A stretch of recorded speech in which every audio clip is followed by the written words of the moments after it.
Sejam todos bem-vindos a mais um programa EBD na Web. Mais um trimestre que o Senhor nos concede. Segundo trimestre de 2020. Nossos corações estão cheios de alegria, pois com certeza será mais 3 meses de muita aprendizagem. Dessa vez estaremos discorrendo sobre o livro de Josué, com um grande tema, Tempo de Conquistas, Fé e Obediência no livro de Josué. E tenho certeza, irmãos, que através do comentário do pastor Reinaldo Odilo e seu filho diácono Samuel de Oliveira, Deus falará com os nossos corações e através de nossas vidas falará o coração também de centenas e, por que não dizer, milhares de alunos. E você será o instrumento de Deus para esta grande empreitada. Convido você então a discorrermos alguns tópicos essenciais desta lição. Você, querido professor, querida professora que tem se dedicado com tanto esmero ao ensino e aprendizagem da palavra de Deus. Primeiro, é importante, antes de mais nada, que você leia o livro de Josué todo. Mesmo que você já tenha lido, você sabe que sempre que a gente lê a palavra de Deus, a gente se depara sobre uma nova realidade. O Espírito de Deus vai nos mostrando, vai nos esclarecendo sobre as riquezas incontáveis das Sagradas Escrituras. Então, se você teve o cuidado de fazer essa leitura logo antes do trimestre, ótimo. Se não, não tem problema.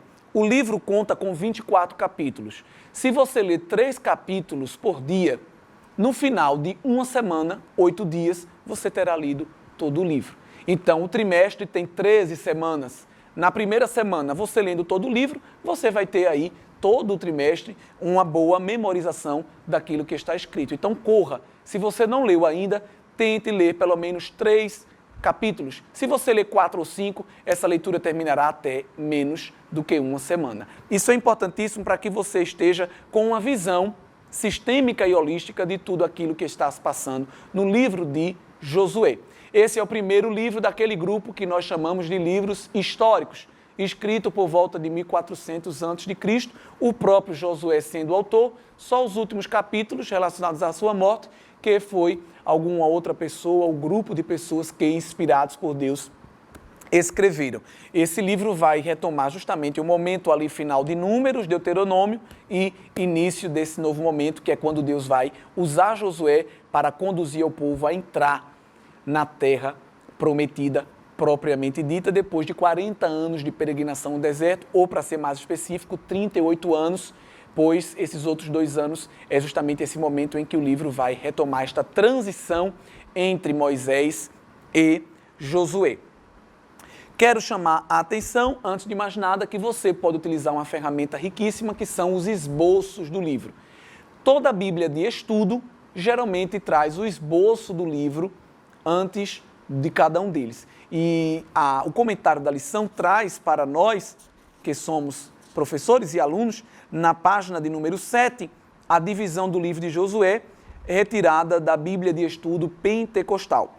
Existem variados. Nós estamos colocando aqui no vídeo 2 esboços. Você tem um esboço retirado da Bíblia anotada e expandida, e você tem um outro esboço retirado da Bíblia de Estudo Plenitude. E observe que de autor para autor, o enfoque geralmente é bem interessante. A Bíblia é a mesma, a palavra é a mesma, mas cada um divide, compartimentaliza os tópicos de acordo com uma visão. Por exemplo, na Bíblia explicada, nós temos aí 3 grandes tópicos: a entrada na terra de Canaã, a conquista da terra de Canaã e a divisão da terra de Canaã. Então, o grupo de editores dessa Bíblia, ele vê a terra de Canaã como o fio condutor do livro.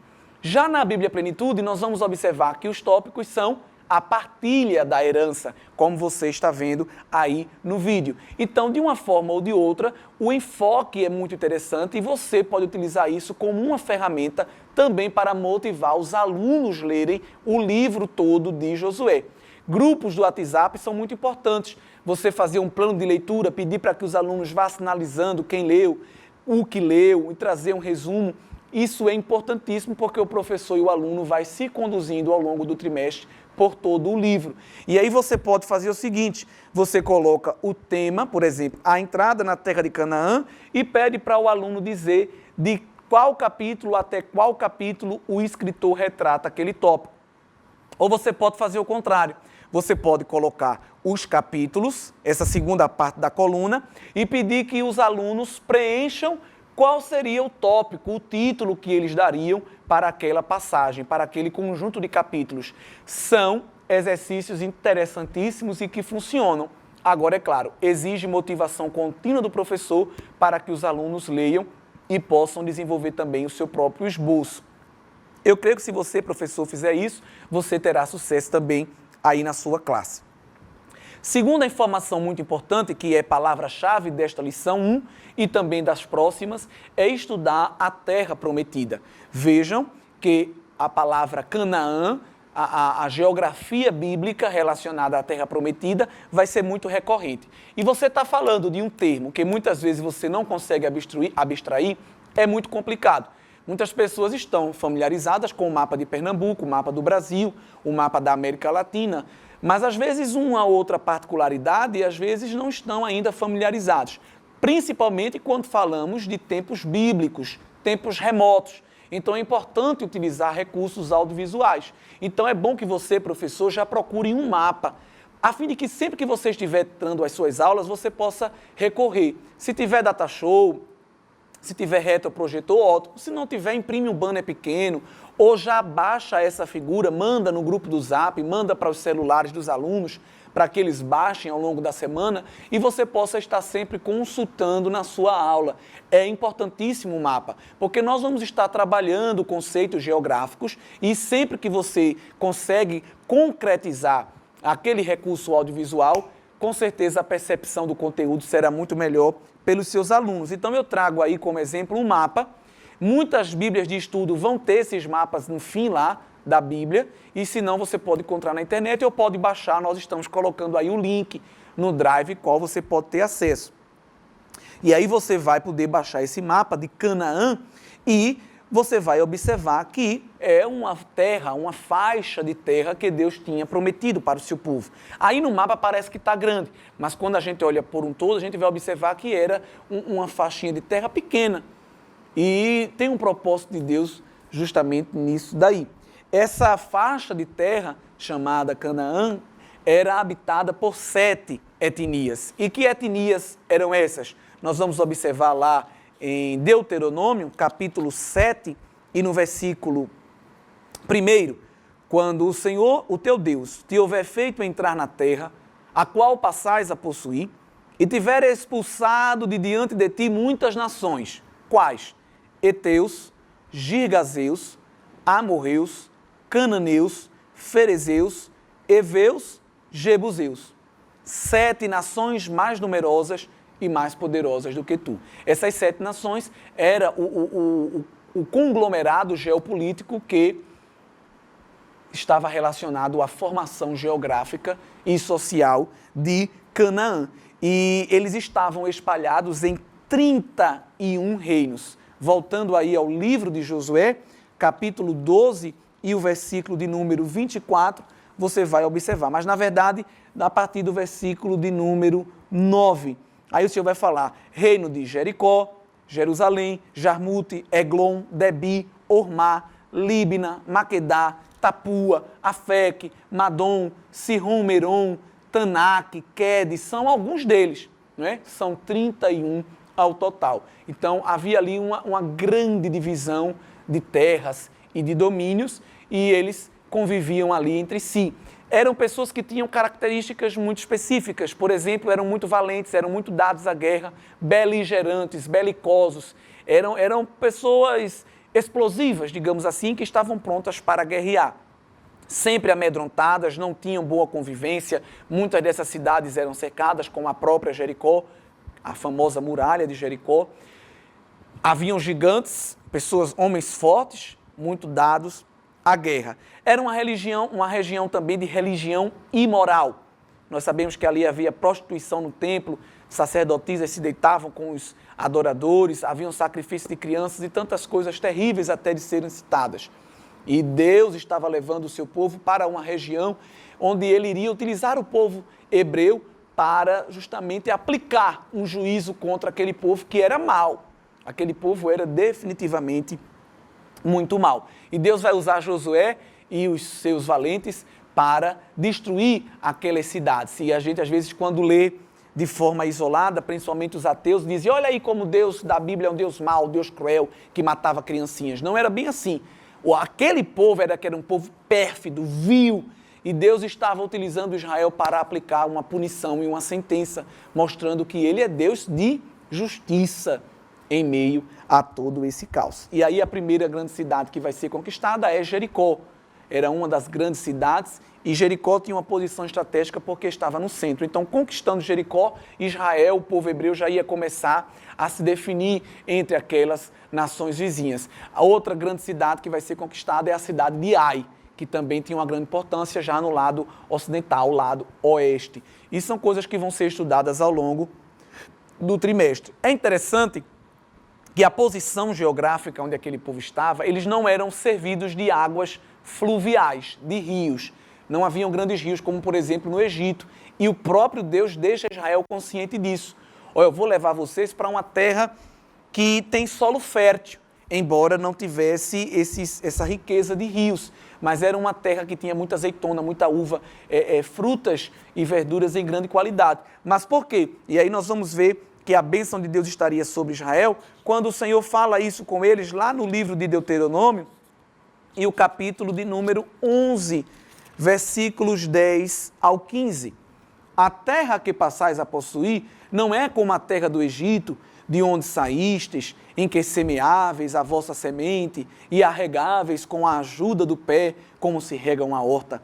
A terra que passais a possuir, porém, é terra de montes e de vales, que bebe a água das chuvas dos céus. É uma terra da qual o Senhor, o teu Deus, tem cuidado. Os olhos do Senhor, o teu Deus, estão sobre ela continuamente, desde o começo até o fim do ano. Se fielmente obedecerdes aos mandamentos que hoje vos ordeno, de amar o Senhor vosso Deus e de o servir de todo o vosso coração e de toda a vossa alma, então darei a chuva da vossa terra no tempo, as primeiras e as últimas, para que recolhais o vosso trigo, o vosso vinho e o vosso azeite.